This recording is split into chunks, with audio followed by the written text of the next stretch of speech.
katika hali hii ya maombi utaweza kuombea mhuduma wa siku na kuombea vile vile neno ambalo tunaenda kusikia na kusema, Mungu sema nami, Mungu sema nami, Mungu usiniache, Mungu zungumuza nami, Mungu zungumuza na roho yangu, Mungu wewe peke unene pamoja nami. Inua sauti yako na unene, sema na Bwana, sema Bwana akuonekanie, aongee nawe tena jioni ya leo.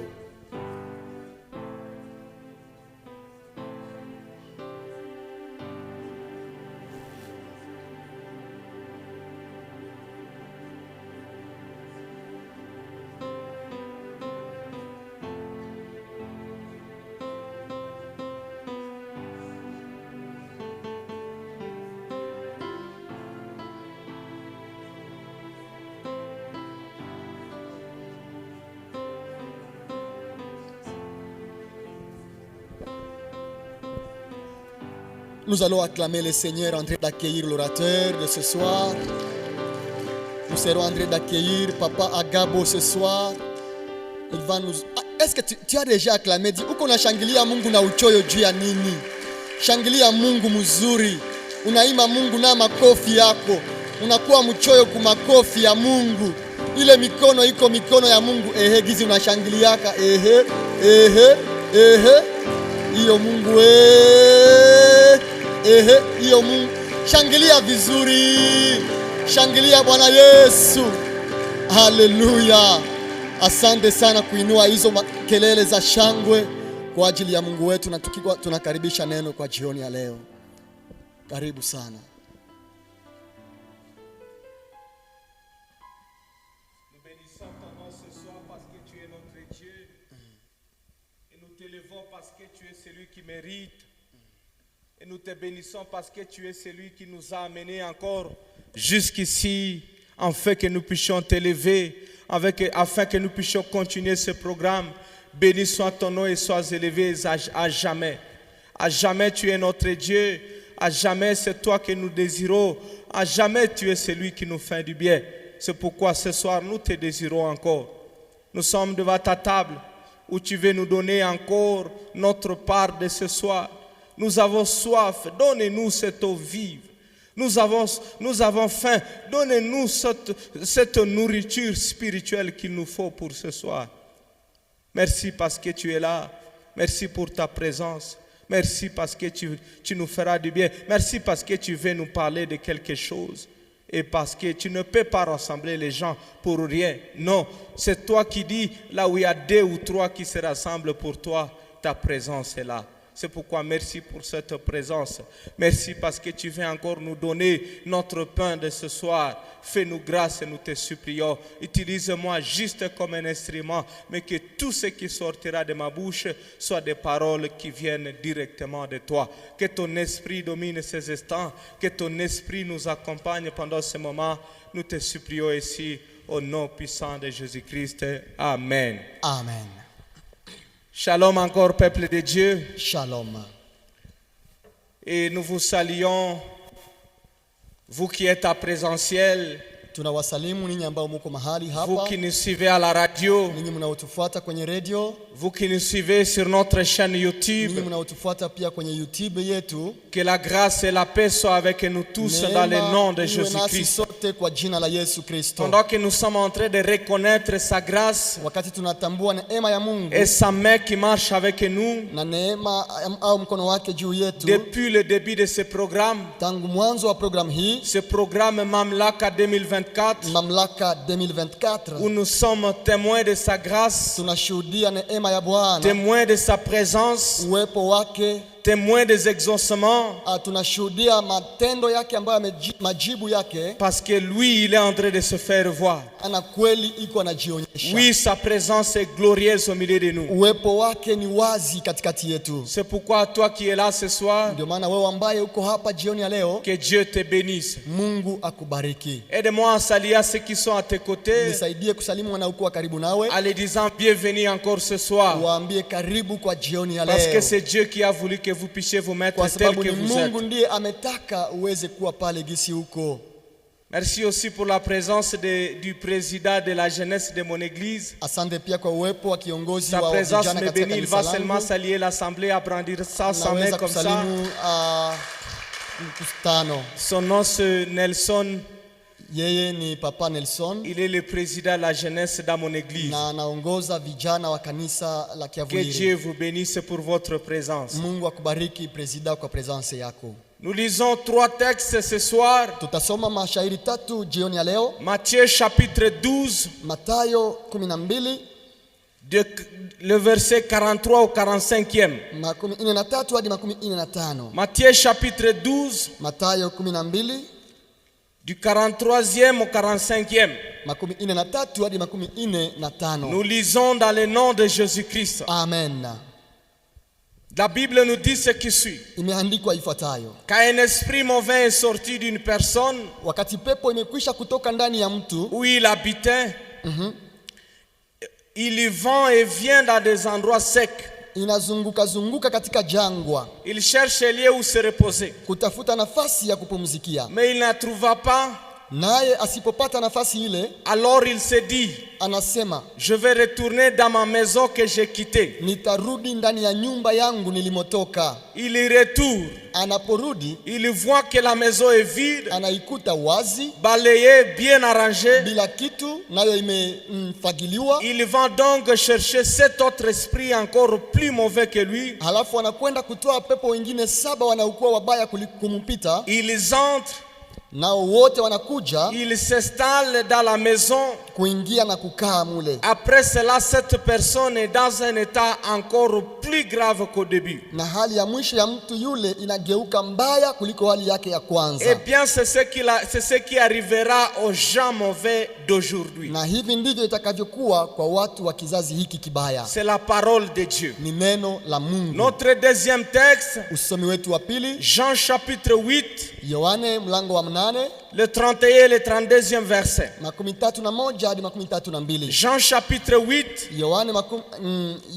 mlango wa 8 31 et 32, la Bible nous dit ce qui suit. imeandikwa hivi kwa shairi 31. Et il dit aux Juifs qui avaient crié à lui, Basi Yesu akawaambia wale wa Yuda waliomwamini, si vous demeurez dans ma parole, vous êtes vraiment mes disciples. kama mkitii mafundisho yangu ninyi ni wanafunzi wangu Vous kweli. connaîtrez la vérité et la vérité vous affranchira. Halafu mtajua ukweli na ukweli utawaweka D'autres huru. versions disent, vous connaîtrez la vérité et la vérité vous rendra libre. Biblia inasema mtajua ukweli na ukweli utawaweka ninyi C'est huru. la parole de Dieu. Ni neno la Mungu. Notre dernier texte, nous lisons Luc 10, 19. Shairi yetu ya mwisho ni Luka 10:19. Et c'est notre texte de base dans ce programme Mamlaka. Na ni shairi yetu ambayo tunatembea nayo katika program hii La Mamlaka. Bible nous dit ce qui suit. Biblia inasema ifuatayo. Voici, je vous ai donné le pouvoir Tazama nimewapa uwezo de marcher sur les serpents et les scorpions wa kukanyanga nyoka na nge, et sur toute la puissance de l'ennemi. na juu ya uweza wote wa Et adui, rien ne pourra vous nuire.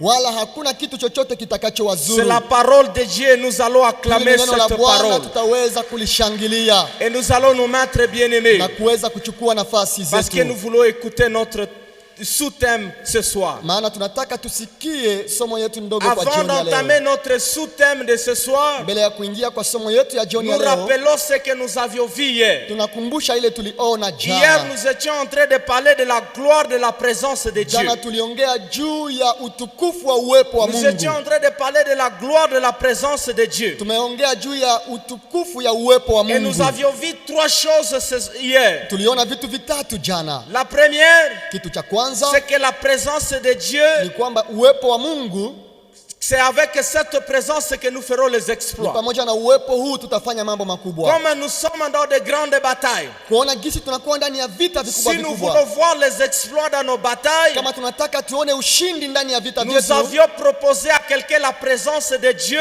tumeweza kuomba mtu aweze kutafuta parce uwepo wa que c'est Mungu, avec cette présence que nous allons conjuguer le nous. kwa sababu ni pamoja na Mungu tutashinda. Le nous avec Dieu est possible lorsque nous avons sa présence à nous. Kutenda na Mungu inawezekana wakati una uwepo Et c'est wake. la première chose que nous étions en train de dire Ni hier. kitu cha kwanza tuliweza kusema La jana. deuxième chose, Kitu cha pili nous étions en train de dire tumeweza kusema kwamba qu'avant la présence de Dieu, mbele kupata uwepo wa il Mungu y avait des choses qui devaient dépendre et suivre le processus kuna humain. vitu ambavyo vinafuata kanuni za Mais kimutu, que désormais, quand la présence de Dieu est là, lakini wakati uwepo wa Mungu ni pale, les choses ne vont plus suivre le processus humain, humaines, mambo hayatafuata tena kanuni za mais kimtu, plutôt les choses vont suivre ce que la présence de Dieu va donner comme ordre. lakini itatembea kulingana na kanuni za Et nous avions Mungu. vu un homme près de la piscine de Bethesda pendant 38 ans. Tumeona mtu ambaye alikuwa kwenye kisima cha Bethesda miaka Jésus arrive, il 38. dit, veux-tu être guéri? Akamuuliza, je, unataka Cet upone? homme dit, je ne peux personne pour me jeter dans la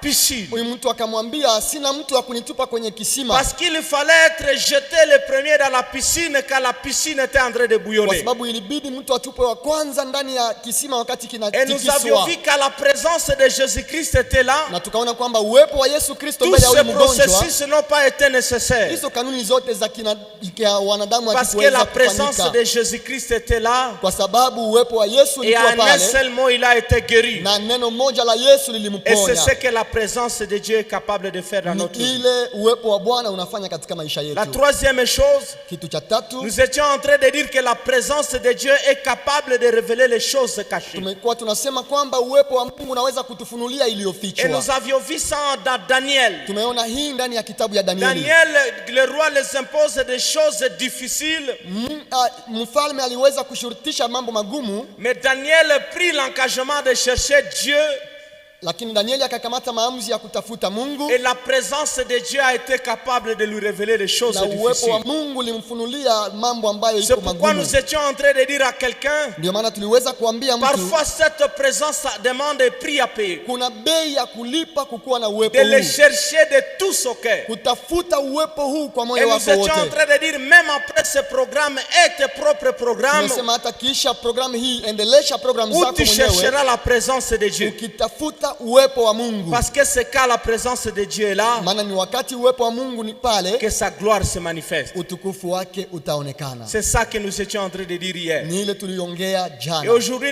nous avons comme sous-thème na leo hii tuna somo yetu ndogo, les grands dangers de l'ignorance de la vie spirituelle. hatari ya kukosa kujua maisha ya Les kiroho. grands dangers de l'ignorance de la vie spirituelle. Hatari ya kukosa kujua maisha ya kiroho. Trois objectifs pour ce soir. Malengo matatu kwa jioni hii. Le premier, Lengo ya kwanza, nous voulons comme une prévention dire à quelqu'un nataka tuweze kutahadharisha mtu qui est en tukimwambia, Christ, mtu ambaye iko ndani ya Kristo, qu'il y a des dangers si on ignore et si on vit dans l'ignorance de la vie spirituelle. ya kwamba kuna hatari kama unaishi bila kujua ulimwengu wa roho, Comme une prévention dans la vie de quelqu'un. kwa kuweza kukutahadharisha. Comme un vaccin dans la vie de quelqu'un. Tunakupa kikato kwa maisha Tu es yako. à Christ, Uko ndani ya Kristo, que tu retiennes ces choses que nous allons ni voir ce lazima soir. uweze kushika vizuri ile tutaona jioni ya Parce leo, que ça sera comme un vaccin pour toi maana itakuwa kikato et ça kwako va t'aider de s'attacher à Dieu na itaweza kukusaidia pour uungane na ne pas Mungu, subir ces dangers qui sont dans l'ignorance de la vie spirituelle. ili usione hizo hatari ambazo zinakuwa ndani ya maisha La ya Bible dit mon kutokujua ulimwengu peuple wa roho. périt par manque de connaissance. Biblia inasema taifa langu linapotea kwa kukosa kujua. C'est ce peuple, Ni taifa la mais Mungu, parce qu'il manque de connaissances, ils ont péri. lakini kwa kukosa ujuzi taifa linapotea. C'est pourquoi ce soir, ce message Ndio maana jioni ya leo ujumbe huu est comme une prévention pour toi. ni kama vile kikato kwako. Deuxième objectif, Lengo yetu ya pili, c'est comme un avertissement. tunakupatia angalisho. Nous voulons avertir quelqu'un qui vit comme il veut, Tunataka tuambie mtu angalisho, mtu anayeishi gisa qui anataka, ignore la vie spirituelle. ambaye hajui maisha ya kiroho. Nous voulons dire à cette personne, nous voulons avertir à cette personne Tunataka tupane angalisho kwa mtu huyu que certains dangers ya kwamba kuna hatari laissent dans notre vie des conséquences ambazo zitaonekana ndani ya maisha yetu, dont malheureusement certains de ces conséquences sont irréparables. na ujue kwamba kuna hatari ambazo hatuwezi kutengeneza zikishafika. C'est comme un avertissement pour toi qui vis comme tu veux. Tunakupatia angalisho wewe ambaye unaishi gisi unataka. Et la solution c'est que à ce genre de personnes, Na suluhisho kwa watu kama wewe, quand tu auras écouté ce message, kisha kusikiliza ujumbe kama huu, change et reviens au Seigneur. badilika na umrudilie Change Bwana, et prends ta vie au sérieux. wewe uweze kuchukua maisha yako na kutembea vizuri. Troisième objectif, Lengo yetu ya tatu, c'est pour éviter ces dangers, pour dire à quelqu'un que pour éviter ces ni dangers, kuambia mtu kwamba ili tuepuke hatari hizi, accepter d'être éclairé, ukubali kuangaziwa et de passer du ténèbre à la lumière. na kutoka katika giza kuingia Car katika c'est nuru, quand on est éclairé kwa sababu ni wakati qu'on ne unaopata peut pas nuru qu'on ne peut pas faire des choses croyant qu'on est dans la vérité. hautafanya mambo ukiwaza kwamba uko ndani ya Jean kweli. chapitre 8, le verset 12, Yohane 8 shairi ya la 12, Bible nous dit: je suis la lumière du monde. Yesu anasema mimi ni nuru ya dunia. Celui qui me suit ne marchera pas dans les ténèbres, Anayekaa au anayetembea nami hatatembea katika mais il giza, aura la lumière lakini de la atakuwa vie. na nuru ya uzima. Il aura la lumière de la vie. Atapata nuru ya uzima. Ce sont là les trois objectifs que nous poursuivons ce soir. Hizi ni malengo tatu tunafuatilia kwa Alors, jioni ya leo. avant de parler des conséquences ou des grands dangers de l'ignorance de la vie spirituelle, Mbele ni kuongeleshe juu ya hatari za kukosa kujua maisha ya kiroho. j'aimerais te dire deux choses sur ceux qui ignorent la vie spirituelle. Nataka nikuambie vitu viwili juu ya wanaodharau maisha ya kiroho. Deux choses sur ceux qui ignorent la vie spirituelle. Mambo mawili juu ya watu wasiojua ulimwengu wa roho. La première, Kitu cha kwanza c'est que cette vie est conduite par une spiritualité quelconque. ni kwamba Cette vie est conduite par une spiritualité quelconque. wanaongozwa na roho ingine. Et alors, à chaque fois que quelqu'un ignore sa vie spirituelle avec le vrai Dieu, Mtu akikosa kujua maisha yake ya kiroho na Mungu wa kweli, c'est qu'il y a une autre spiritualité qui opère dans sa vie. ni kusema kuna ingine roho mbaya ambayo inatumika C'est ndani yake. qu'il y a une autre spiritualité qui gère sa vie. Ni kusema kuna ingine roho mbali na roho ya Mungu Ne ambayo l'oublie jamais. inashawishi maisha yake. Usisahau ile. C'est que cette vie est conduite par une spiritualité Ujue quelconque. kwamba ni maisha ya roho inaongoza maisha ya Alors, à kimwili. chaque fois que quelqu'un ignore sa spiritualité avec le vrai Dieu, Hivi kila mara ukisahau ile maisha yako ya kiroho na Mungu wa kweli, c'est qu'il y a une autre spiritualité qui occupe ta vie. ni kusema kuna ingine roho mbaya ambayo C'est qu'il y a une inashawishi autre maisha yako. spiritualité qui opère dans ta Ni vie. kusema kuna ingine roho ambayo inaongoza maisha yako. La deuxième chose, Kitu cha pili sur ceux qui ignorent la vie spirituelle, juu ya wale ambao hawajue maisha ya kiroho, c'est que dans le monde spirituel, chaque cas travaille pour gagner un plus grand nombre. ni kwamba kila kambi inatumika ili iweze kushawishi umati wa watu wengi. Dans ce monde spirituel, Ndani ya ulimwengu wa roho, chaque cas travaille pour gagner un plus grand nombre des âmes. kila upande wa roho unatumika ili uweze kuvuta nafsi nyingi. Et donc, si tu ne t'attaches pas au vrai Dieu, Hivi kama hauambatane vizuri tu es na en Mungu, danger car il y a des sollicitations partout. uko kwenye hatari kwa sababu vishawishi ni mahali Chaque pote. mouvement spirituel est dans la sollicitation des âmes. Kila kundi ambayo ni ya watu wa kiroho inatafuta watu wake. Alors, si tu n'arriveras pas à s'attacher au vrai Dieu, Kwa hivi kama hauungane na Mungu wa kweli, tu es en danger, bien-aimé. kuna hatari mbele yako. Ta vie est en danger. Maisha yako iko kwenye hatari. Alors, laissons-nous voir quelques dangers de l'ignorance de la vie spirituelle. Acha tuone hatari fulani fulani za maisha ya Et kiroho.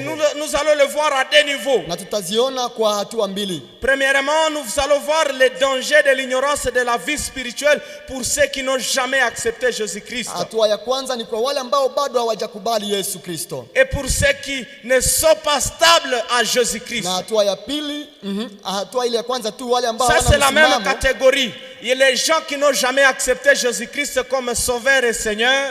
Hatua ya kwanza ni kwa wale ambao hawajakubali Yesu Kristo kama vile Bwana na Mais Mwokozi aussi wao. ceux qui sont à Jésus mais qui ne sont pas stables. Pia ambao wako ndani ya Yesu lakini hawana Et msimamo. puis deuxièmement, nous allons essayer de voir les dangers de l'ignorance de la vie spirituelle pour ceux qui sont à Jésus-Christ. Na hatua ya pili tutaona hatari kwa wale ambao wanakuwa ndani ya Yesu. Quelques dangers de l'ignorance de la vie spirituelle pour ceux qui n'ont jamais accepté Jésus-Christ comme sauveur et Seigneur. Hatari ambayo ni ya kukosa kujua kwa wale ambao hawajakubali Yesu Et Kristo kama pour Bwana ceux na qui ne sont Mwokozi. pas stables dans leur vie avec Jésus-Christ. Na wale ambao hawana msimamo ndani ya maisha yao na Kristo. Le premier, c'est le grand des grands dangers. Ile ya kwanza iko hatari kubwa, C'est la mort spirituelle. ni kukua ndani ya kifo kiroho. Lorsque quelqu'un ignore la vie spirituelle, Wakati mtu hajui mambo ya il kiroho, est dans un grand danger de la mort spirituelle. iko ndani ya hatari kubwa ya kufa kiroho. Et la mort spirituelle, c'est la mort de l'âme. Na kufa kiroho ni kufa ya nafsi C'est ya le mtu. grand danger que toute personne pouvait éviter. Hii ni ni hatari ambayo kila mmoja wetu ni lazima aepuke. Parce que si tu es mort spirituellement, Kwa sababu ukikufa kiroho, alors tu n'auras aucune chose que tu vas récolter de ce monde. hauna kitu kizuri utavuna kwa dunia Après hii. ce monde, tu vas souffrir éternellement. Kisha kupita kwenye dunia hii utateseka Après ce milele. monde, tu seras perdu éternellement. Utapotea milele yote kisha kutoka kwenye dunia hii. Romains chapitre 6, le verset 23. Waroma 6:23, Ce verset que nous étions en train de citer ici. hii shairi ambayo tumeitaja tena hapa. Le salaire du péché, c'est la mort. Mshahara wa dhambi ni Mais le mauti, don gratuit de Dieu, c'est la vie éternelle. lakini zawadi ambayo Mungu anatoa kwa bure ni Si uzima wa tu milele. restes dans l'ignorance de la vie spirituelle, Kama unabaki ndani ya kutokujua il y maisha a ya un kiroho, danger de mourir spirituellement. kuna hatari ya kuingia ndani ya Il y a kufa un kiroho. danger de la mort de l'âme. Unaweza kufa ndani ya nafsi Alors que yako, c'est la plus grande chose et la plus précieuse chose que nous avons. ingalao nafsi yako ndicho kitu cha damani unachokuwa C'est nacho. pourquoi je l'ai appelé les grands dangers. Ndio maana nimeita hii hatari kubwa miongoni mwa hatari La kubwa, mort spirituelle. kufa ya kiroho. Matthieu chapitre 16, le verset 26 nous dit ce qui suit. Mathayo 16 shairi ya 26 inatuambia Et que ifuatayo: servirait-il un homme de gagner tout le monde s'il perdait son âme? basi itamfalia mtu nini kupata dunia nzima akipoteza nafsi Ou que yake? donnerait un homme en échange de son âme? Au mtu ataweza kutoa nini ili aweze kuokoa nafsi Qu'est-ce yake? qui t'embrouille dans ce monde au point que tu vends ton âme à cause de ce plaisir de la chair? Ni nini kinasumbua maisha yako au kukuvuta mbali na Mungu Il n'y ili a utoe pas la nafsi yako? chose la plus chère que ton âme dans ta vie. Hakuna kitu cha bei kali kama nafsi yako C'est katika ça maisha. que tu devais garder jalousement. Ungelijitahidi kulinda nafsi yako kuliko Parce vyote. que la Bible nous montre qu'elle a une grande valeur. Maana Biblia inatufunulia kwamba nafsi yako ina bei kubwa Alors sana. qu'est-ce que tu pourras échanger de ton âme? Sasa unaweza kufanya nini kwa nafsi yako? Au utaweza kuibadilisha na nini? Même si on te propose de gagner le monde en échange de ton âme, n'accepte pas. Hata wakikwambia wanakupatia dunia yote kisha upane nafsi yako, Parce que ça va usikubali. t'amener à la mort spirituelle. Kwa sababu itakubeba kwa kifo ya kiroho. Et c'est un danger qui est avec nous. Na iko hatari ambayo iko pamoja Si tu ne nasi. fais pas attention, Kama haufanye angalisho, alors tu perdras ton âme. kwa hivyo unaweza kupoteza nafsi yako. Alors tu perdras ton âme. Unaweza kupoteza nafsi Parce yako. qu'il n'y a pas ce que tu peux échanger avec Kwa cette âme. sababu hauna bei unaweza kulipa kwa Il kuibadilisha n'y a nayo pas nafsi ce qui yako. valent au prix de ton âme. Hakuna kitu ambacho kinaweza kuwa na bei ya nafsi C'est yako. pourquoi Christ a quitté le ciel pour racheter ton âme. Ndio maana Yesu Kristo alitoka mbinguni kuja kukomboa nafsi Alors ne yako. vis pas dans l'ignorance de la vie spirituelle, Kwa hivyo usiishi ndani ya kutokujua maisha ya kiroho, parce que ça peut t'amener à perdre ton âme. maana inaweza kukuleta kwa kupoteza nafsi yako. Les grands dangers, Iko hatari kubwa, la mort spirituelle. kifo ya kiroho. C'est le premier danger lorsqu'on ignore la vie spirituelle. Iko hatari ya kwanza wakati mtu anadharau au anakosa kujua maisha ya kiroho. Le deuxième danger, Ile hatari ya pili, la Bible nous a dit ce qui suit. Biblia imetuambia ifuatayo Dans Matthieu, ndani ya kitabu ya Mathayo. la Bible dit lorsqu'on est délivré de quelque chose, Biblia inasema wakati unaokolewa, unafunguliwa, lorsqu'on a décidé d'abandonner une certaine vie, wakati umeamua kutoka ndani ya maisha fulani, lorsqu'on est délivré d'un esprit mauvais, wakati umefunguliwa toka pepo mbaya, et si on ne demeure pas attaché à Dieu, kama haudumu ndani ya Mungu et lui à nous, na yeye ndani yako, il y a un grand danger. kuna hatari. Pourquoi? Kwa sababu gani? Parce que la Bible dit Kwa sababu Biblia que inatuambia cette mauvaise chose que tu as renoncé, ya kwamba kitu kibaya cet ulichokikataa, esprit qui a été sorti de toi, ile roho mbaya ambayo ilitoka ndani yako, il ira quelque part. itaenda mahali Il fulani ira chercher le repos. ikitafuta nafasi ya S'il kupumzikia. ne trouve pas le repos, Kama haipate nafasi ya la kupumzikia, Bible dit il se dira j'irai encore revoir dans ma maison. Biblia inasema nitaenda tena kwenye nyumba yangu, J'irai regarder nitaenda kuchunguza kwenye nyumba yangu. si dans cette maison où je vivais avant, Kama ndani ya hii nyumba ndani mwake je niliishi trouve zamani, encore cette maison vide, ninakuta ile nyumba iko bien wazi, balayée, imefagiliwa vizuri, alors je reviendrai. nitarudi mahali Mais je ne pale, viendrai pas seul. lakini sitakuja peke Je yangu, viendrai avec 7 plus cet autre esprit plus que moi, Nitaenda tafuta pepo zingine 7 zenye nguvu afin kuliko que nous mimi. puissions encore habiter dans cette Na maison. wanakaa ndani ya ile nyumba. C'est un grand danger, bien-aimé. Ni hatari kubwa wapendwa. Lorsque tu as décidé d'abandonner cette vie de masturbation, Wakati umeamua kuachana na ile maisha et ya pourtant ces jours tu commences saidia. encore à passer à ces choses, na tena leo unaanza tu kujisaidia. es en danger. Uko kwenye hatari. Tu as décidé d'abandonner cette vie Umeamua kuachana na ile maisha de la médisance. ya kusema sema watu Mais vibaya. aujourd'hui, ça commence à revenir dans ta Na vie. leo unaanza kuona tena ile roho inamuka ndani Tu es en yako. danger. Uko kwenye Tu hatari. avais abandonné cette vie de vol, Uliachana na ile maisha ya cette wizi. vie de tricher, Ile maisha ya cette kuiba. vie d'alcool, Ile maisha ya cette pombe. vie de débauche. Uliachana na Mais ça washerati. commence à revenir dans ta Lakini vie. inaanza tena kukushawishi. Ce soir, je te dis que tu es en danger. Jioni ya leo nakuambia uko kwenye Parce hatari. que quand ça va revenir, Kwa sababu wakati itarudi ça t'amènera plus loin que tu étais. itakupeleka zaidi ya dhambi, C'est ndani pourquoi ya dhambi aujourd'hui nous kuliko voyons le zamani. vie de jeunes être détruits. Ndio maana tunaona maisha ya wengi ikiharibika. Ils étaient dans des choses, Walikuwa ndani ya ils hali, ont décidé d'arrêter. waliamua Dieu kuacha, les a aidés. Mungu Mais aliwasaidia, quelque part, ils ont commencé à revenir dans lakini cette vie. wakaanza tena kurudilia maisha ya Et zamani. tu trouveras quelqu'un Na utakutana na mtu qui volait seulement les 1000 francs, les 2000 sur sa main. ambaye alikuwa anaiba tu ma 2000 francs kwa mama yake. Aujourd'hui, on commence à l'attraper au quartier en train de voler même les cobayes. Leo anaanza kumbana, ameiba kururu. Il a na commencé sungura za petit, batu. Alianza mais kuiba c'est kidogo devenu kidogo, grand. lakini amekuwa mwizi mkubwa. Et il ne reste pas seulement dans le vol, Habaki tu ndani ya ile il est wizi, aussi en train de prendre de l'alcool. lakini anatumia pia malofu. Au-dessus de l'alcool, Zaidi ya malofu, il est aussi menteur. anakuwa tena Au-delà muongo. d'être menteur, Zaidi ya kuwa il muongo, devient de plus en plus mauvais. bali na hiyo anaendelea kuwa tena mtu mbaya zaidi. C'est pourquoi ne permets pas que tu puisses rentrer dans des choses que tu avais déjà Ndio abandonnées. maana usiruhusu kurudilia maisha yako ya zamani. Ça, nous sommes en train de le dire à quelqu'un qui est à Christ mais qui n'est pas avec ses 2 pieds. Hii tunaambia mtu ambaye iko ndani ya Kristo lakini hana msimamo. Un pied à l'extérieur, un pied en Uko na Jésus. mguu moja ndani na mwingine nje. Il y a un danger si tu n'arrêtes pas ces choses. Kuna hatari kama hauachane Parce na que ile si tu hali. reviens à une des choses que tu avais abandonnées, Kwa sababu ukirudilia moja ya mambo uliyoacha alors ça zamani, sera terrible dans ta vie. itakuwa ya ajabu, ya hatari Ça sana katika sera maisha. terrible, tu seras un brigand comme pas possible. Utakuwa mtu wa ovyo kuliko zamani. Sois conscient de ces choses. Jua mambo haya. Parce que c'est un danger pour la vie de quelqu'un qui ne prend pas sa vie au Maana sérieux. ni hatari kwa mtu ambaye hawezi kukamata C'est maisha un yake danger vizuri. pour quelqu'un qui vit sa vie chrétienne Ni superficielle. hatari kwa mtu ambaye anaishi uregevu ndani ya C'est maisha ya pourquoi kiroho. Ephésiens chapitre 4, le verset 27, Ndio maana katika Waefeso la 4:27 Bible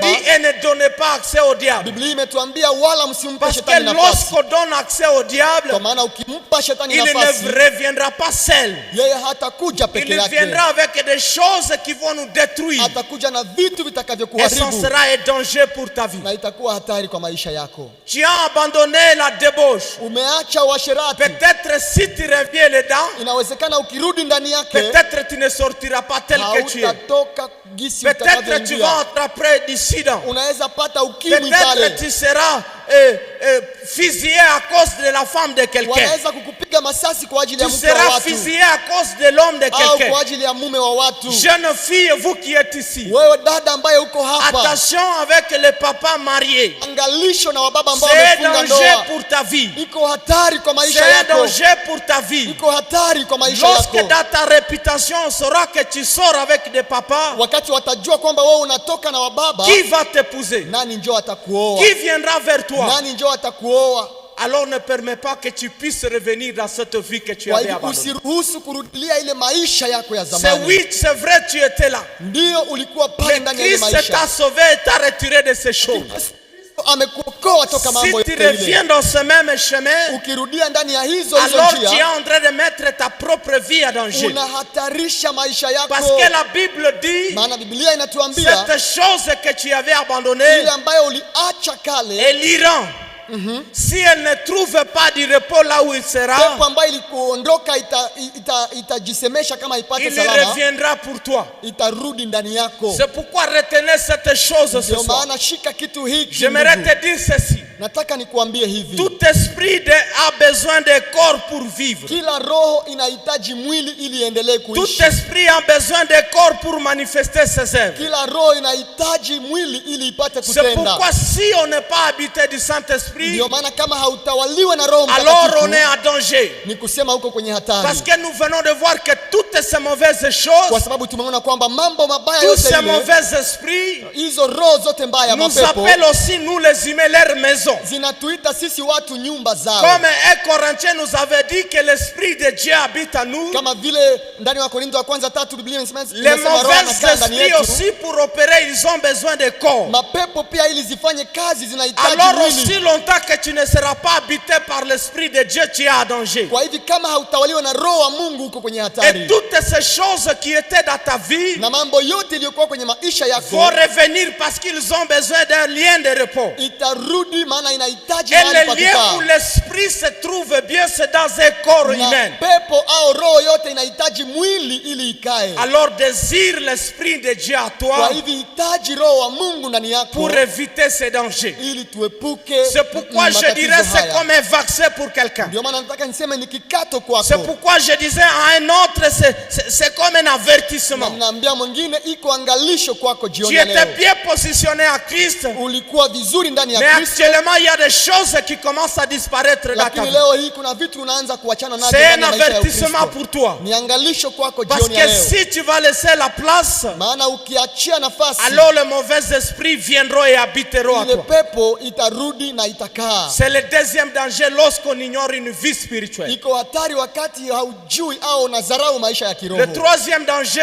Hatari ya tatu, lorsqu'on ignore une vie spirituelle, wakati unadharau maisha ya kiroho, c'est de croire qu'on est sauvé parce qu'on est membre d'une église ni locale. kuamini au kufikiri kwamba umeokolewa kwa sababu wewe ni mshirika wa C'est de kanisa croire fulani. qu'on est sauvé parce qu'on est enfant de serviteur. Uko ndani ya kuzani kwamba umeokolewa kwa sababu uko mtoto wa mchungaji, C'est de croire qu'on est sauvé parce qu'on sert Dieu dans tel ou tel autre ministère. au kwa sababu unafanyia Mungu kazi ndani ya huduma fulani. Plusieurs à cause de l'ignorance de la vie spirituelle, Wengi sababu ya kukosa kujua maisha ya ces kiroho choses le font croire qu'ils sont sauvés. wanafikiri kwamba hizi kazi zao Ce n'est pas zimewaokoa. parce que tu es grandi dedans depuis l'école de dimanche Si kwa sababu umezaliwa ndani ya kanisa tangu école que de tu es dimanche sauvé. unaweza sema Le umeokolewa. salut, nous le trouvons que par la foi en Jésus-Christ. Wokovu tunaupata tu ni ndani ya Ce n'est Yesu pas par Kristo kwa les njia ya œuvres imani. bien-aimés.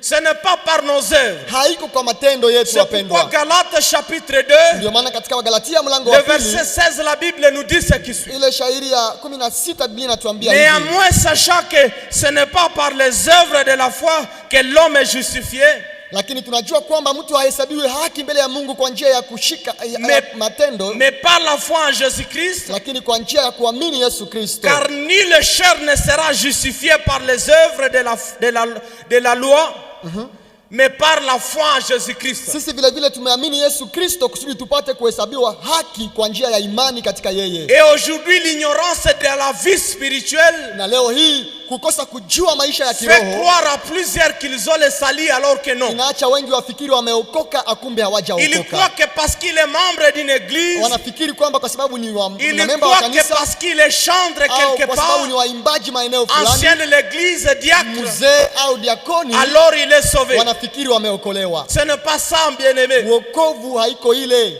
Quand tu lui demandes quel est ton témoignage, Ukimuuliza ushuhuda wako wa comment wokovu ni tu as gani, reçu Jésus-Christ, ulikubali Yesu Kristo namna il te gani, dira je suis je atakwambia suis chantre, hauoni gisi niko je mwimbaji, suis diacre, hauoni gisi niko je suis diakoni, ancien de l'église. haujui gisi niko mzee wa kanisa. C'est nous qui avons commencé Sio njo ce programme de tulianzaka jeunesse. hii programme za jeunesse kwenu.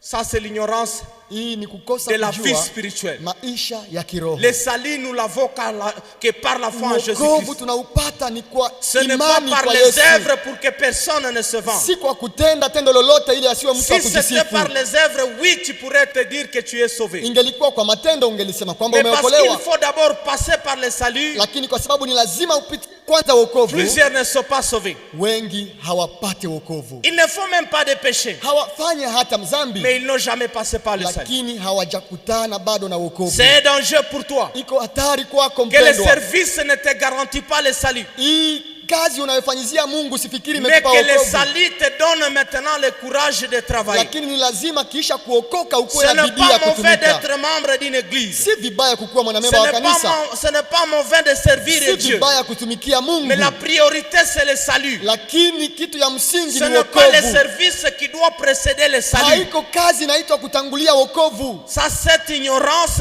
nous la voyons dans plusieurs Kwa églises. sababu tunaona hii kukosa kujua ndani ya makanisa mengi. Plusieurs n'ont pas de témoignage de leur salut. Wengi hawana ushuhuda ya wokovu Mais ils wao. peuvent te dire qu'ils sont en train de Lakini servir. wanaweza kukuambia wako wanafanyizia Mungu Servir, kazi. c'est bien. Kutumikia Mungu ni Mais il faut vizuri, d'abord passer par le salut. lakini ni lazima upite kwanza kwenye njia ya wokovu. Ça, c'est l'un des dangers quand on ignore une vie spirituelle. Hii ni moja ya hatari wakati tunadharau maisha ya kiroho. Un autre danger, Na shida ingine lorsqu'on ignore wakati la unadharau vie spirituelle, maisha ya kiroho, ça sera un danger pour toi, bien-aimé, itakuwa shida au hatari kwako d'utiliser le nom de Jésus-Christ sans être avec lui. kutumikisha jina la Yesu na hauna Yesu. Utiliser le nom de Jésus-Christ sans être avec lui. Kutumia jina la Yesu na hauna Yesu ni À Luc hatari. 10:19, il nous donne le pouvoir. Ndani ya Luka 10 shairi ya 19 tumepewa Mais mamlaka. ce pouvoir ne concerne pas tout le monde dans l'église. Lakini mamlaka hii si kwa wote katika Ce kanisa. pouvoir concerne ceux qui sont nés à Jésus-Christ. Mamlaka hii ni kwa ajili ya wale ambao Ce wamezaliwa ndani ya pouvoir Yesu. concerne ceux qui nous sont nés de l'esprit. Ni kwa wale ambao wamezaliwa na Roho. Alors c'est un danger d'utiliser le nom de Jésus-Christ sans être avec lui. Kwa hivi ni hatari kutumia jina la Yesu na hauna Yesu ndani yako. C'est pourquoi nous étions en train d'insister sur la présence de Dieu avec nous. Ndio maana tumeweza kukazia ile neno ya uwepo wa Mungu ndani yetu na En sisi. Actes des Apôtres chapitre 19 le verset 3, Ndani ya Matendo ya Mitume 19 shairi ya 3, la Bible nous parle de quelques exorcistes juifs Biblia inaongea juu ya waaguzi wa moja wa Yahudi qui essayaient de faire chancer les démons au nom de Jésus-Christ. ambao walijaribu kufukuza mapepo kwa jina la Et Yesu. ils étaient en train de dire ceci: Walikuwa wanasema hivi: nous vous chansons au nom de Jésus-Christ que Paul prêchait. tunawafukuza kwa jina la Yesu ambaye Paulo Ils sont anahubiri. conscients qu'eux ne savent pas c'est Jésus-Christ. Wanajua hakika kwamba hawamjua ule Yesu. Et il essaie d'attacher Jésus-Christ à la vie de Paul. Na wanajaribu kukamata Yesu wa Paulo. C'est un danger. Pourquoi? Iko hatari kwa sababu Si nous gani? lisons ce passage, Kwa sababu tukisoma neno tu hili verras que ces personnes se misent en danger eux-mêmes. utaona kwamba hawa watu walijihatarisha wenyewe. La Bible dit cette personne qui était possédée Biblia inasema kwamba huyu mtu aliyekuwa na mapepo les a blessés, aliwavunja a vunja, déchiré leurs habits alipasua mavazi parce yao qu'il leur disait kwa ceci: sababu alikuwa anawaambia hivi: je connais Jésus-Christ, ninajua Yesu je Kristo, connais aussi Paul, ninajua pia mais Paulo, vous qui êtes-vous? lakini ninyi ni wanani? À d'autres termes, il était en train de dire: vous n'êtes pas concernés à ceux qui peuvent chasser les démons Kwa kusema au nom de ingine Jésus-Christ. alikuwa anasema nyie hamruhusiwe kufukuza pepo kwa jina la Parce que Yesu, c'est Jésus-Christ, je le connais. kwa sababu ule Yesu Et ninamjua, c'est Paul qui nous chassait, nous le connaissons na aussi. ule Paulo aliyekuwa anafukuza mapepo Et tunamjua. tous ceux qui ont ce pouvoir sur nous, nous les connaissons. Wanaokuwa na mamlaka juu yetu tunawajua. Mais vous qui Na êtes-vous? sasa ninyi ni wanani? Vous qui êtes-vous? Ninyi mko wanani? C'est pourquoi Ndio maana cette promesse de Luc 10:19 ahadi hii ya Luka ne 10:19 concerne que ceux qui sont nés à ni Jésus-Christ. kwa wale tu ambao wamezaliwa ndani Et ya ce Yesu. sera un danger pour toi si tu t'engages dans des combats Na spirituels itakuwa hatari kwako ukiingia sans kwenye vita ya avoir le kiroho Jésus-Christ qui donne la victoire. pasipokuwa na Yesu anayeleta Tu seras en ushindi. danger. Utakuwa kwenye Nous hatari. étions en train de dire ceci: Tulikuwa tukisema lui hivi: qui nous donne le pouvoir de dominer sur toute puissance de l'ennemi. ametupa uwezo wa kutawala juu ya nguvu Et nous zote za étions en train adui. de dire de ne pas négliger l'ennemi. Tumesema tusidharau ule Parce qu'il a adui aussi une certaine kwa puissance. sababu iko pia na uwezo C'est kiasi pourquoi fulani. ici dans Acte 19 chapitre 3, Ndio maana ndani ya Matendo nous 19 voyons shairi ya des jeunes 3 gens qui se donnent l'audace tunaona watu ambao walijipatia bidii de vouloir exercer cette puissance ya kutafuta kutumia alors mamlaka qu'ils n'ont pas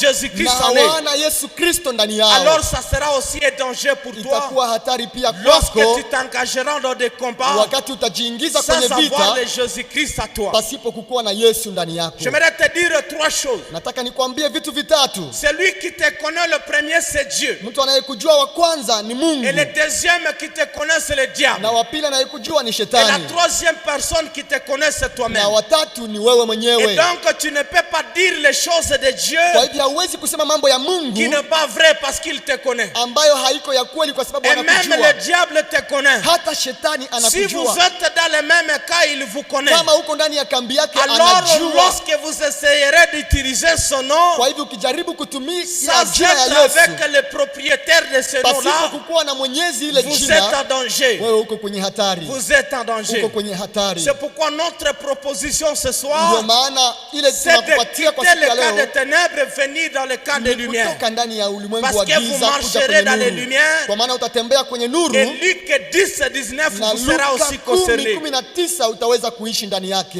Vous concernera aussi. Utaweza kuona matunda ya hii. Parce que ça concerne Maana neno hili ni kwa ceux wale qui sont nés à Jésus-Christ. ambao wamezaliwa ndani ya Yesu. Vous êtes en danger si vous essayez d'utiliser son nom Uko kwenye hatari kama unatumia être jina avec lui. lake kama hauna yeye. sans être avec lui. Kama hauna Kristo uko kwenye hatari. Voyons alors quelques dangers Tuone basi hatari de zingine l'ignorance de la vie spirituelle za kukosa kujua maisha pour ya ceux qui kiroho sont à Jésus-Christ. kwa watu ambao wako ndani ya Vous Yesu. êtes à Jésus-Christ, Wewe uko ndani ya mais Yesu vous ignorez certaines vérités lakini haujue kweli fulani attachées fulani à une vie spirituelle, ambazo zinaambatana na maisha ya attachées à kiroho, votre marche avec ambazo Dieu. zinaambatana na mwendo wako na Vous Mungu. serez en danger même si vous êtes à Uko Jésus-Christ. kwenye hatari hata kama uko ndani ya Vous Yesu. serez en danger même si vous êtes à Hata Jésus-Christ. kama uko ndani ya Yesu hatari iko pa. Le premier danger, Hatari ya kwanza c'est de ne pas connaître son identité. ni kukosa kujua anwani Ne yako. pas être conscient de ce que nous sommes. Kukosa kujua yenye wewe uko. Ne pas être conscient de ce que nous sommes en Wakati Jésus-Christ. haujua yenye uko ndani ya Yesu Kristo. Romains chapitre 8, 14 à 17.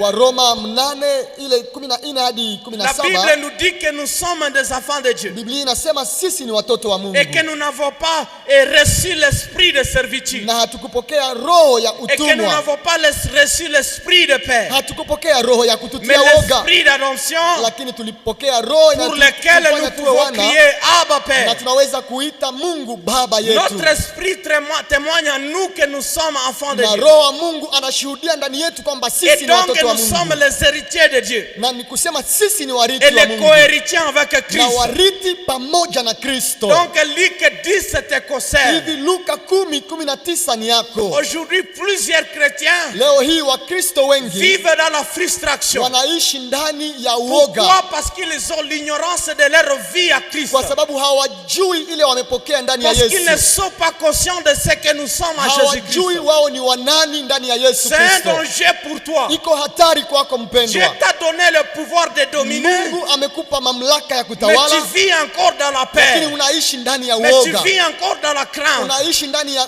ile uoga La kutishwa. souris pense dans le plafond chez toi la Panya nuit. hata kwenye plafond kwenye nyumba yenu, Toi qui es enfant de Dieu, wewe ambaye uko mtoto wa Mungu, et tu ne dors pas, tu commences à unakosa trembler. usingizi na unaanza Et tu kutetemeka. commences à trembler. Unaanza kutetemeka. Toi qui as le pouvoir sur le serpent et les Wewe scorpions, ambaye uko na uwezo juu ya toi qui nyoka na as le nge, pouvoir sur toute puissance wewe de ambaye l'ennemi, uko na uwezo juu ya kila nguvu za adui, c'est l'ignorance de la vie spirituelle. hii ni kukosa tu kujua maisha ya kiroho. Tu ne connais pas ton identité. Haujui anwani Tu n'es yako. pas n'importe qui, bien-aimé. Wewe hauko mtu burebure. Tu es l'héritier de Dieu Wewe ni murithi wa et le Mungu co-héritier avec na Christ. murithi pamoja na Alors ne Kristo. reste pas dans cette Kwa ignorance. hivyo usibaki ndani ya kutokujua. On peut donner cet exemple pratique. Tunaweza kupana mfano huu ulio hai. Par exemple, ton père t'achète une voiture. Kwa mfano baba yako anakununulia Elle gari. amène cette voiture chez toi dans ta Analeta ile parcelle. gari kwenye parcele yenu. La voiture t'appartient. Ile voiture iko yako. Mais si tu ne sais pas conduire cette Lakini voiture, kama haujue kutembeza ile gari, tu vas rester dans le manque de marcher dans la voiture utabaki ukitembea kwenye miguu, parce hautatembelea que c'est gari toi qui ne savais pas kwa conduire. sababu wewe tu ndio haujue kutembeza. Aussi longtemps que tu ne sauras pas conduire, Wakati bado utakuwa haujaweza tu kutembeza, marcheras à pied alors que la voiture est là. utatembea na miguu na gari ndani C'est la yako. même chose avec Ni Dieu. hivi pia pamoja na Il a Mungu. déjà tout disponibilisé à notre Mungu faveur. ametupa Mais vyote, lorsque tu ignoreras que c'est toi qui dois prendre les lakini dominations, ukikosa kujua kwamba mamlaka ni alors tu yako, vivras dans des frustrations, utaishi ndani ya tu kutishwa, vivras dans des peur, utaishi ndani ya woga, alors que Luc 10:19 te concerne. ingalao Luka Et 10:19 ni lorsque yako. Dieu nous donne le pouvoir de marcher sur les scorpions et les Na serpents, wakati Mungu anakupa mamlaka ya kutembea juu ya nyoka na nge, ceux qui ont fait l'étude de ces animaux venimeux wale ambao wameweza kusoma hizi nyama nous disent que le venin du serpent c'est dans sa tête, wanasema kwamba sumu ya nyoka ni kwenye kichwa, alors que le venin du scorpion c'est dans son quai. na ile sumu ya nge ni kwenye Et mkia lorsque yake. Jésus-Christ nous dit qu'il nous a donné le pouvoir sur les scorpions et les serpents, Na Mungu akisema anatupa uwezo juu ya nyoka na nge, c'est-à-dire de la tête à laquelle nous ni avons le kusema pouvoir. ametupa mamlaka juu ya, Et aussi longtemps que tu adui, seras kichwa dans hadi cette mkia. ignorance, Na ukikosa kujua ile, tu vivras dans la paix, utakuwa na tu woga, vivras dans la utaishi frustration, ndani ya kutishwa, alors que tu as le pouvoir à toi ingalao una uwezo, de mamlaka ndani faire yako toutes ces ya choses, kufanya mambo yote haya, parce que tu es enfant de kwa Dieu, sababu wewe ni mtoto wa Mungu, parce que tu es cohéritier kwa avec sababu Christ. wewe ni murithi pamoja na Kristo. Le deuxième danger, Hatari ya pili, pour ceux qui ignorent la vie spirituelle alors qu'ils sont en Jésus-Christ. kwa watu ambao wanadharau maisha ya kiroho wakati wako ndani ya Kristo. Nous allons lire ce passage. Tutasoma shairi hii, Matthieu chapitre 24, Mathayo 24 du 23e au 26e. Matthieu 24, Mathayo 24 du 23e au 26e. 23 hadi 26. La Bible nous dit ce qui suit. Imeandikwa ifuatayo. Matthieu 24, Mathayo 24 23 à 24, la Bible nous dit ce qui suit. 23 hadi 26. Et si ce jour,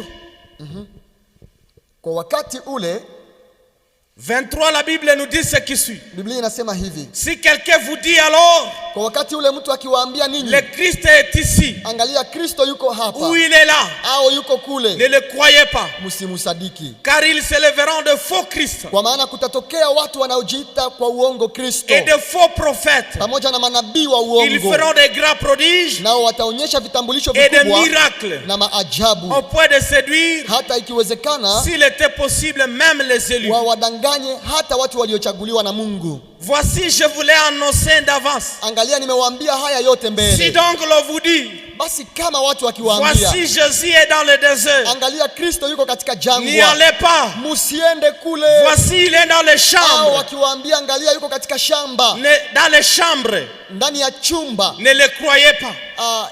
musiwasadiki. Aujourd'hui, il y a grand danger pour les chrétiens qui sont dans l'ignorance spirituelle. Leo hii hatari kwa Wakristo ambao wako ndani ya Ils sont kutokujua, emportés par tout vent, wanabebwa na kila upepo. par tous les vents qui soufflent. Kila upepo unaotokea Les unawabeba. gens ne sont plus stables dans leurs Watu églises. hawana msimamo ndani ya Les makanisa gens ne yao. sont plus stables dans leur église locale. Watu hawana msimamo ndani ya Et shirika lorsque les zao. faux prophètes se lèvent, Na wakati et ils wanabii leur wa uongo disent, wanasimama, là dans notre chambre de prière, wanasema kuja kwenye chumba chetu cha c'est là où il maombi, y a ni Jésus-Christ. kule kunakuwa Yesu. Plusieurs veulent suivre ces Wengi gens watafuata wale watu et ils iront là-bas. na wataenda kule. Lorsqu'ils arrivent là-bas, Wakati wanafika ils ne huko, sont plus stables. hawatakuwa na Et msimamo. quelqu'un d'autre vient. Mwingine pia Il dit non, atakuja, non, là-bas, Dieu n'est anasema plus là-bas. Mungu haiko C'est tena ici kule, où il est. ashakuwa tena ngambo Et ils hii, iront là-bas. tena wanaenda kule kwengine. C'est un danger lorsque tu hatari seras dans cette ignorance wakati spirituelle. unaishi ndani ya ile kutokujua ya La kiroho. Bible nous dit, lorsque nous le recevons comme Sauveur et Biblia Seigneur, inasema tunapokubali Kristo kama vile Bwana na Mwokozi wetu, il habite en nous. anakaa ndani Et yetu. donc que personne ne te dise qu'il est là, Mtu qu'il est parlant. asikwambie Yesu Tu iko marches kule, avec iko le kule. Dieu Wewe Tout-Puissant en toi. unatembeaka na Mungu mzima ndani Pourquoi ne yako. pas être stable là où Kwa tu sababu es? gani usikuwe na msimamo Pourquoi mahali ne pas unakuwa? être stable là où Kwa tu sababu es? gani usikuwe na msimamo kwenye C'est unaitwa? parce que plusieurs chrétiens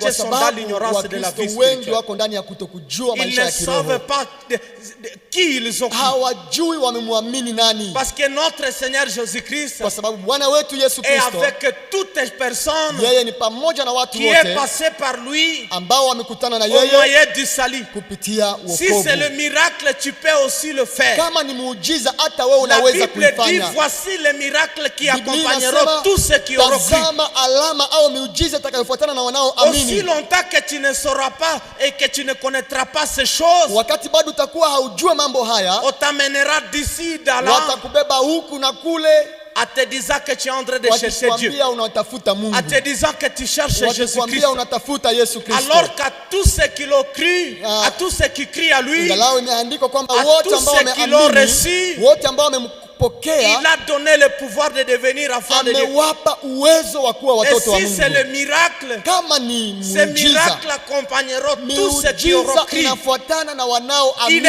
imposeront le main aux malades, ils seront guéris. Watawekea wagonjwa mikono nao Ce n'est watapata pas seulement kupona. dans des chambres de prière où Haiko tu les ndani ya malades vyumba vya seront guéris. maombi ndiko wagonjwa wataponea. Même à Hapana, la maison, si tu es chrétien, tu Hata connais que ta nyumbani. relation est bien avec Christ. wewe unajua kwamba unatembea vizuri na Yesu. Votre petit frère dit qu'il est malade. Mdogo yako anakuambia ni mgonjwa, Dis-lui, mets-toi à genoux, je vais mwambie imposer piga mes mains. magoti, nitaweza kukuwekea Parce mikono, que ces miracles accompagneront kwa tous sababu ceux qui auront miujiza cru. itafuatana na wote Et ils wanaoamini vont guérir. na wataponyesha Ce n'est pas wagonjwa. toujours nécessaire d'appeler les autres. Haina maana kuita watu wengine. Le Christ que nous avons reçu Yesu ambaye tumempokea est dans la vie de tous ceux qui l'ont reçu. yeye ndani ya maisha ya kila mtu ambaye ameweza kumpokea, Être emporté par tout le vent qui souffle. kubebwa na kila upepo.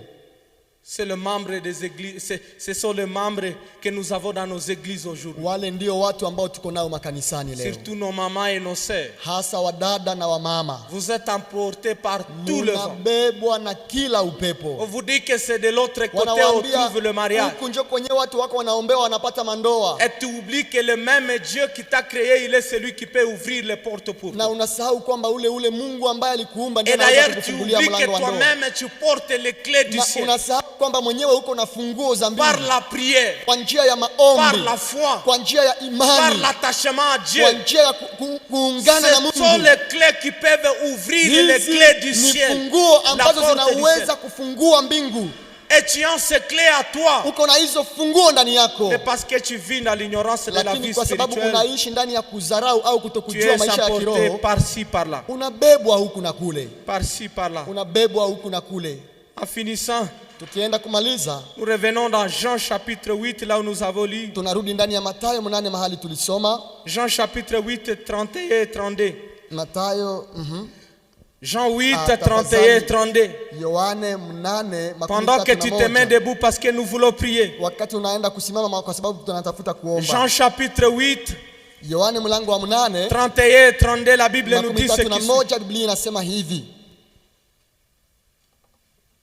Et il dit aux Juifs qui avaient crié à lui, Yesu akawaambia wale Wayuda waliomwamini, si vous demeurez dans ma parole, kama mkitii mafundisho yangu, vous êtes vraiment mes disciples. ninyi ni wanafunzi wangu hakika, Vous connaîtrez la vérité halafu mtajua ukweli et la vérité vous rendra na libre. ukweli utawaweka Pour huru. éviter tous ces dangers, bien-aimés, Ili tuepuke hatari zote c'est hizo que Christ wapendwa, fait dans notre vie ce soir, ile Kristo anataka kwetu jioni ya c'est leo demeurer dans sa parole. ni kudumu ndani ya neno lake. Et c'est là qu'il va montrer que nous sommes réellement ses disciples. Ni pale tutaonesha kweli kwamba sisi ni wanafunzi Pourquoi wake. demeurer dans ses paroles? Kwa sababu gani? Tukae ndani ya neno Parce lake, que c'est ces paroles qui nous fera connaître la kwa vérité. sababu ni neno litatuleta kujua Et c'est ukweli, la vérité qui nous affranchira. na ni ukweli utatuweka huru. Et Jean 14, le verset 6, Na Yohane 14 shairi ya nous 6 révèle celui qui est cette vérité. inatufunulia yule ambaye ni kweli. C'est Jésus-Christ qui est en train de dire Ni ceci. Yesu ndiye anasema hivi: Je suis le chemin, mimi ni njia, la vie et la vérité. kweli na uzima. Et donc à tous ceux qui connaîtront la vérité comme Kwa Jésus-Christ, hiyo wote ambao watamjua Yesu kama vile ils ukweli seront libres. watakuwa huru, Et ils seront épargnés de tous ces dangers qui na sont autour de wataweza nous. kukwepa au kuepuka hatari zote ambazo zinakuwa Ils katika seront maisha. épargnés de tous ces dangers qui sont autour de nous. Watakwepa hizi hatari zote ambazo tumeweza Alors avant que kuongelea. tu n'arrives loin, Kwa hivi mbele uende mbali, avant que ces dangers ne t'amènent loin, hivi mbele hizi hatari avant que ces zisikubebe, dangers ne détruisent ta mbele vie, hatari hizi ziharibu maisha yako, viens à la vérité. kataa hizo hatari, ukuje kwa kweli, Viens à la vérité afin que tu sois libre. kuja kwenye kweli ili ukuwe huru, Sois éclairé et quitte dans les ténèbres. na nuru ya kweli ikuangazie utoke kwenye giza, Parce que c'est cette vérité qui te rendra kwa libre. sababu ni ile ukweli itakuweka Parce huru, que c'est cette vérité qui te ni rendra ule libre. ukweli ambao utakuweka huru. Commence à prier par rapport au message que Anja nous venons kuomba d'écouter. Mungu kulingana na ujumbe huu ambao tumeusikia. Commence à prier par rapport à ce message. Anja kuomba kulingana na ujumbe huu, Ce message qui nous montre des dangers de l'ignorance, ujumbe ambao de la vie unatufundisha spirituelle. hatari ya kukosa kujua maisha ya kiroho. D'autres dangers qui sont liés à des personnes qui n'ont jamais reçu Christ. Hatari ambazo zinakuwa juu ya wale ambao hawajakubali Tu es Kristo. là, tu nous suis à la radio. Uko pale unatufuata kwenye radio Tu es là, Ebeneza. tu nous suis sur YouTube. Uko pale unatufuata kwenye YouTube yetu. Regarde encore ta vie. Angalia tena maisha yako. Quelle est ta position en Christ? Maisha yako ni gani mbele ya Connais-tu la Yesu? vérité pour être libre? Je, uko na ukweli ili ukue huru? Parce que si tu n'es pas dans la vérité, Maana kama hauko ndani ya Yesu Kristo ambaye ni alors ukweli, l'Esprit de Dieu ne sera pas toi. Roho wa Mungu hatakaa Et ndani comme yako. nous avons dit que tout esprit a besoin de corps Na pour kama vile régner tumesema kila roho anahitaji mwili et ya pour kukaa ndani yake, manifester ses œuvres, na ili aweze kufanya kazi zake, tu seras en danger lorsque l'Esprit de Dieu ne sera uko pas toi. kwenye hatari wakati Roho wa Mungu Tu seras en haiko danger ndani yako. lorsque l'Esprit de Dieu n'habitera pas Uko toi. kwenye hatari wakati Roho wa Mungu Désire hakutawala. cette présence de Dieu en toi en permanence. Tamani uwepo wa Mungu pamoja nawe siku Parce zote, que c'est quand elle sera là maana ni wakati Roho wa Mungu que atakuwa les autres pale esprits n'auront pas la place. na pepo hazitapata Que nafasi, les autres esprits n'auront pas la place. pepo zingine hazitapata Tu as nafasi. Jésus-Christ, demande cette grâce. Wewe uko ndani ya Yesu Kristo, hitaji neema hii. Demande à demeurer dans ses paroles. Ambia Mungu, nisaidie nidumu ndani ya neno Parce lako, que c'est là que tu seras son disciple. maana ni pale ndiko utakuwa mwanafunzi Demande wake à kweli. connaître encore et encore ses vérités. Ambia Mungu akufundishe tena kweli Parce que zake, c'est sa vérité qui te rendra libre. maana ni ukweli wake utakuweka Parce huru. que c'est sa vérité qui te rendra Ni libre. ukweli wa Mungu utakuweka Et je huru. suis en train de te dire qu'il est cette Na vérité niko dont tu as nakwambia besoin. kwamba yeye ndiye ule ukweli Il est cette unaohitaji. vérité dont tu as besoin. Yeye ndiye ule ukweli unaohitaji Afin d'échapper à tous ces dangers. ili uepuke hizo hatari Tous ces zote, dangers qui sont autour de nous. hatari zinazotuzunguka, Tous ces dangers qui sont dans notre hatari marche. ambazo ziko ndani ya maisha yetu, Tous ces dangers qui sont dans notre hatari marche. ambazo ziko ndani ya maisha yetu. Désire la présence de Dieu. Hitaji uwepo wa Mungu, Désire d'être avec cette vérité. hitaji kuwa na kweli ya Mungu Toute ta vie. maisha yako yote. Toi qui n'as pas cette bonne position avec lui. Wewe ambaye hauna msimamo ndani ya Yesu, Quand nous allons finir, ne pars pas. wakati tutamaliza Les usiondoke. serviteurs de Dieu sont là, ils peuvent t'aider. Watu wa Mungu wako hapa watakusaidia. Tu avais abandonné cette vie de masturbation Uliachana na maisha ile ya ovyo, et ça commence à revenir, mais ça na ne tena revient pas seul. inaanza kurudia, lakini jua haikuje peke yake, Ça revient avec beaucoup d'autres choses. itakuja na mambo mengine machafu zaidi. Tu avais renoncé Ulikuwa umekataa au mensonge, ile bongo, et aujourd'hui ça commence à lakini revenir. leo hii uongo unaanza tena kurudi. Tu avais renoncé aux calomnies, Ulikuwa umekataa kusengenya à la watu jalousie. au kwa wivu, Aujourd'hui ça commence encore à tena remonter inaanza dans ton kuwaka cœur. waka ndani ya roho yako. Demande à Dieu de t'aider. Ambia Mungu akusaidie, Parce que si tu continues, maana ukiendelea vile il y a un danger. kuna hatari. Élève tes mains, nous allons prier. Inua mikono yako, tutaweza kuomba Mungu. Seigneur, nous te disons merci pour ce soir. Baba, tunasema asante kwa jioni ya Nous leo, te disons pour cette parole que tu viens de mettre au milieu de nous. kwa neno ambalo umepanda katikati yetu, Cette parole qui vient de nous éclairer. neno ambalo Et linatuangazia. c'est sûr que chacun vient de se positionner. Naamini kila mmoja ameona À nafasi ceux qui yake, sont à toi, wanaokuwa ndani yako, aide-les à connaître encore toi qui es la wasaidie vérité, wakujue tena zaidi wamo Afin qu'ils ambaye soient ni kweli, libres. ili wakuwe huru, afin qu'ils soient éclairés. ili wakuwe ndani ya nuru. Et à cette personne qui nous écoute à la radio, Na huyu mpendo anayetufuata kwenye radio, qui nous écoute sur YouTube, anayetufuata kwenye YouTube, qui est ici présent, ambaye iko hapa et qui kanisani, constate qu'il est vraiment en danger parce qu'à Ambaye lui, il n'y a pas la présence de toi. anatambua kwamba iko kwenye hatari kwa sababu hana uwepo wako, Alors aide-lui, msaidie Bwana, aide-lui, msaidie Jehova. que ta grâce puisse lui revenir, Neema yako ikutane na que ta yeye, grâce le récupère ce neema soir, yako imurudilie jioni parce ya que leo, c'est ce que tu veux. kwa sababu haya ndiyo Quand mapenzi tu nous as yako. dit que le péché, que le salaire du péché c'est Wakati la mort, umetuambia mshahara wa dhambi ni mauti, tu as aussi donné la solution que le don gratuit c'est la vie éternelle. umeleta pia suluhisho kwamba ile zawadi yako ni uzima wa milele. Accepte qu'ils soient aussi bénéficiaires de ce don qui est la vie éternelle. Ruhusu kwamba watu hawa pia waweze kuwa washiriki wa uzima wa milele, Parce que kwa sababu ce qui est vrai, inayokuwa kweli c'est que tous nous vivrons éternellement, ni kwamba sote tutaishi milele, mais dans deux endroits différents. lakini maeneo mawili Ceux qui tofauti. t'accepteront, Wanaokukubali ils vivront avec toi éternellement, wataishi nawe milele, dans la joie et dans le bonheur. ndani ya raha na furaha wa Et ceux milele, qui ne passeront pas par des saluts à na toi, watakaokosa wokovu kwa kupitia alors wewe ils vivront aussi éternellement, mais dans la perdition. wataishi milele, lakini ndani ya upotevu. Ce n'est pas ce que tu veux. Bwana, wewe haupendezi Ce na que tu hii. veux, c'est que tous nous soyons Ile sauvés. unayopenda ni wokovu wa watu Alors wote. aide-nous à s'attacher à toi. Tusaidie tuungane na wewe. Aide-nous à s'attacher à toi. Tusaidie tuungane na Nous te wewe. supplions ici, Tunakusihi hivi Bwana, dans le nom puissant de kwa Jésus-Christ. jina la Yesu Et Kristo. nous allons acclamer la Na parole tunashangilia neno la Bwana et que Dieu bénisse sa na parole. Mungu abariki neno lake.